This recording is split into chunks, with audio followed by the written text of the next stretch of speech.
Baik, assalamualaikum warahmatullahi wabarakatuh. Ya, selamat pagi mahasiswa sekalian. Untuk kesempatan kali ini, saya akan share materi terkait sistem penyelenggaraan pendidikan. Setelah kemarin kita membahas hakikat manusia, kemudian hakikat pendidikan dan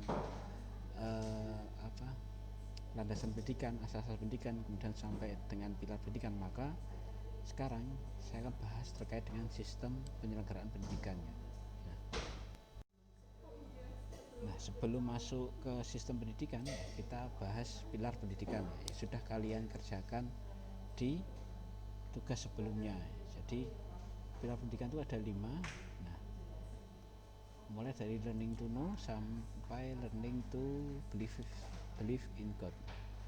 Sebenarnya ya, menurut UNESCO itu pilar pendidikan itu hanya ada 4 sampai learning to live together.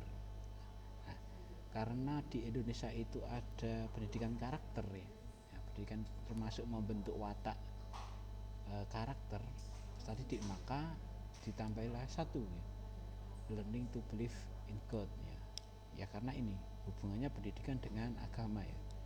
Sudah pernah saya sampaikan bahwa agama itu membentuk nilai-nilai pada diri peserta didik, membentuk karakter pada peserta didik. Maka pilar di Indonesia, pilar pendidikan di Indonesia itu ditambah 1, yaitu menjadi learning to believe in God, percaya pada Tuhan, nilai-nilai religius, nilai-nilai keagamaan. Oke. Nah, pada prinsipnya learning to know itu adalah pengembangan pengetahuan atau keilmuan ya. Hanya sekedar tahu saja atau sekedar mendapat ilmu saja itu berarti sudah learning to know ya. Kemudian ada learning to do ya, bagaimana implementasi dari pengetahuan atau keilmuan yang sudah didapat ya. Nah, maksudnya itu karena ini implementasi, maka pengembangan kemampuan atau pengalaman ya, melalui kemampuannya atau melalui pengalamannya ya. Kemampuan itu adalah implementasi dari pengetahuan atau keilmuannya. Kemudian ada learning to be, learning pembelajaran untuk menjadi diri sendiri.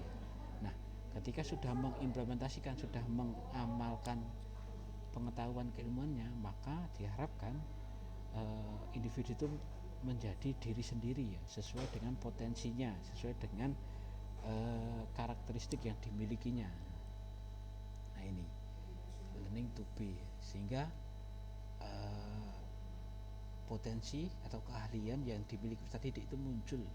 Maka fokus dari learning to be adalah pengembangan keahlian atau prestasi dari masing-masing individu. Nah, setelah setiap individu itu menjadi diri sendiri, menjadi individu dengan potensinya masing-masing, dengan karakteristiknya masing-masing, maka bisa dikembangkan untuk diadaptasi dengan sosial atau lingkungan sekitarnya. Inilah yang menjadi learning to live together ya. Jadi potensi yang dimiliki setiap individu ya, keahlian, kemampuan berdasarkan pengetahuan keilmuannya itu diterapkan di masyarakat, di lingkungan sekitarnya. Nah, yang pada akhirnya dari keempat pilar itu menjadi karakter ya, menjadi karakter, menjadi watak, menjadi kepribadian yang unggul dalam diri setiap individu, dengan ditandai dengan ini ya, kepercayaan pada Tuhan ya, sehingga karakternya menjadi karakter yang unggul, yang bagus, yang baik. Itu pilar pendidikan.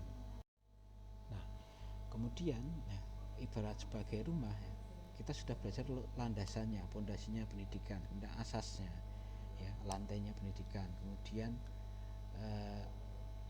pilarnya pendidikan. Maka yang kita bahas adalah rumahnya ya, bangunnya, sistemnya. Nah, sistem itu apa? Sistem itu adalah suatu rangkaian keseluruhan, kebulatan, kesatuan dari komponen yang saling berinteraksi atau interdependensi dalam mencapai satu tujuan. Itu sistem. Jadi sistem itu terdiri dari kesatuan berbagai komponen. Yang harus ada dalam suatu sistem adalah ini pertama satu kesatuan organis, kemudian adanya komponen yang membentuk kesatuan tadi, adanya hubungan keterkaitan, dan ada gerak di mereka serta ada tujuannya. Saya bisa memberikan contoh dengan sepeda ya. Sepeda itu salah satu bentuk kesatuan organis ya. Sepeda itu kan ada roda, ada rantai, ada pedal ya, ada orang yang mengayuhnya. Kesatuan organis, komponen-komponennya, komponen roda, komponen rantai, komponen gear, komponen pedal, komponen stang, setir, komponen pengemudi gitu. Nah, saling komponen, berbagai komponen itu ada saling keterkaitan ya. Nah, roda itu bisa berjalan ketika rantainya itu berjalan ya. Rantai dan gearnya itu berjalan ketika ada yang mengayuhnya ya, pengemudi. Kemudian ada gerak atau dinamika untuk mencapai tujuannya. Nah, kemana sepeda itu dikayuh itu tergantung pengemudinya ya. Mau digerakkan kemana ya, tujuannya kemana, itu kan ada tujuannya. Nah, ini contoh bagaimana sistem itu bergerak ya. Tidak terkecuali pendidikan. Pendidikan itu punya komponen yang banyak. Ada pendidik, ada peserta didik, ada tujuannya. Nah, yang membentuk kesatuan organis. Nah, ini tiga komponen utama pendidikan. Pertama, tujuan pendidikan, peserta didik, dan pendidik. Nah, ketika peserta didik dan pendidik itu bertemu, kemudian ada tujuan yang ingin dicapai, maka terjadilah interaksi pendidikan. Bahkan di pendidikan yang paling terkecil ya, pendidikan keluarga itu, yang menjadi pendidik kan orang tua, yang menjadi peserta didik kan anak ya. Tujuannya apa? Tujuan pendidikannya adalah untuk ini, nilai-nilai, mempertahankan nilai-nilai yang ada di keluarga itu. Nah, maka terjadi interaksi pendidikan ya. Bagaimana anak itu dididik untuk sopan santun. Nah, ini kan interaksi pendidikan. Nah, ini contoh kecil upaya pendidikan ya, interaksi pendidikan. Komponennya itu tiga ini. Nah, sebagai sistem tentu tidak mungkin hanya tiga ya komponennya. Maka pendidikan itu, komponen pendidikan secara lengkap itu ada banyak ya. Ini yang bisa kalian lihat di layar. Jadi ada isi pendidikan, ada metode pendidikan, ada alat pendidikan, sampai lingkungan pendidikannya.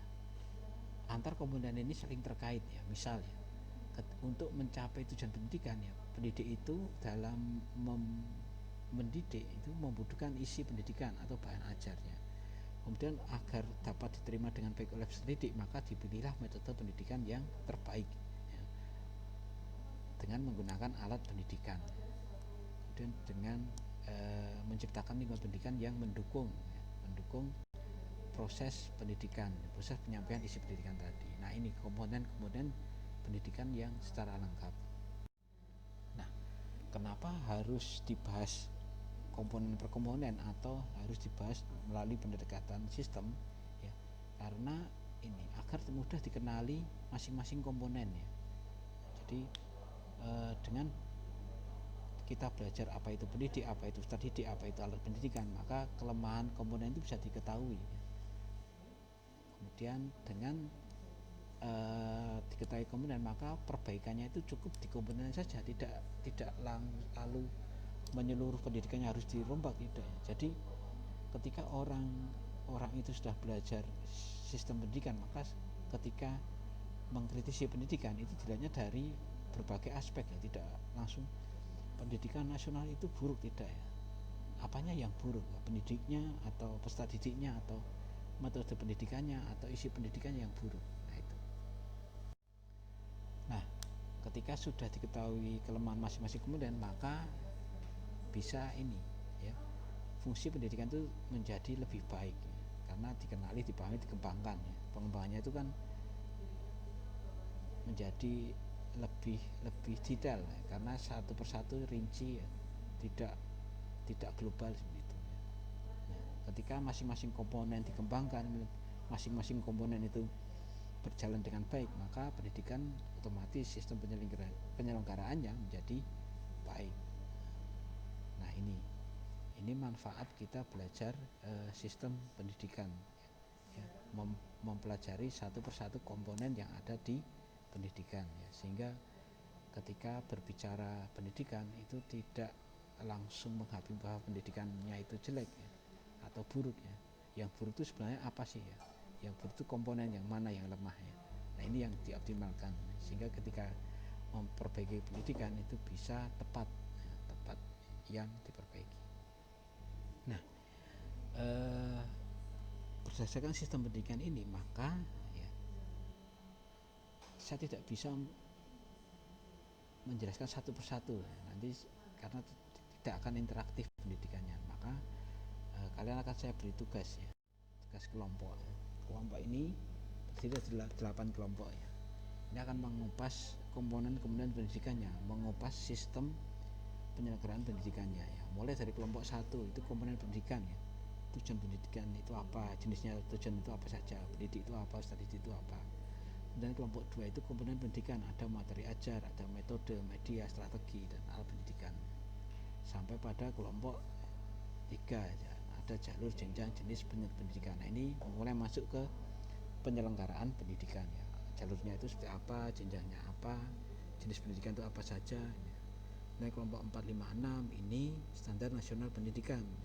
Nah ini kalian bisa lihat di peraturan pemerintah nomor 19 tahun 2005 terkait dengan standar nasional pendidikan ya. Saya ulangi lagi, peraturan pemerintah PP nomor 19 tahun 2005 tentang standar nasional pendidikan yang untuk kelompok 4 sampai 6 ya. Dan kelompok 7 sampai 8 ini membahas pemikiran pendidikan ya. Bagaimana pendidikan itu menurut Montessori ya, bagaimana pendidikan itu menurut Taman Siswa ya, yang Ki Hajar Dewantara itu. Kemudian bagaimana pendidikan itu menurut sekolah alam. Nah, dan pemikiran pendidikan ya, bagaimana boarding school, penyelenggaraan boarding school itu seperti apa sih ya, penyelenggaraan homeschooling itu seperti apa. Nah ini, jadi kelas kalian silahkan dibagi menjadi 8 kelompok ya. 8 kelompok, kemudian masing-masing kelompok mengerjakan tugas ini. Nah masing-masing kelompok juga membuat makalah ya, makalah terkait materi yang sudah saya share ini. Kemudian makalahnya itu bentuknya adalah cover yang isinya itu adalah judul dan nama, NPM itu. Kemudian langsung pembahasan, langsung membahas materinya, tidak perlu pendahuluan, tidak perlu kata pengantar, langsung pembahasan. Nah, maksimal 10 halaman saja ya, maksimal 10 halaman saja. Jadi silahkan dipersingkat ya, dipersingkat materinya ya. Kalau maksimal 10 halaman berarti jangan diambil maksimalnya ya, diambil seminimal mungkin. Itu untuk tugas kelompok mulai minggu depan ya. Jadi mulai minggu depan kelompok 1, berikutnya kelompok 2 di minggu selanjutnya gitu, sampai di kelompok 8 begitu. Itu untuk tugas kelompok ya. Minggu depan silahkan disiapkan PowerPoint ya. Nanti kita berkelan lagi lewat Google Meet ya, dengan kelompok 1 mempresentasikan hasil diskusi kelompoknya ya, begitu.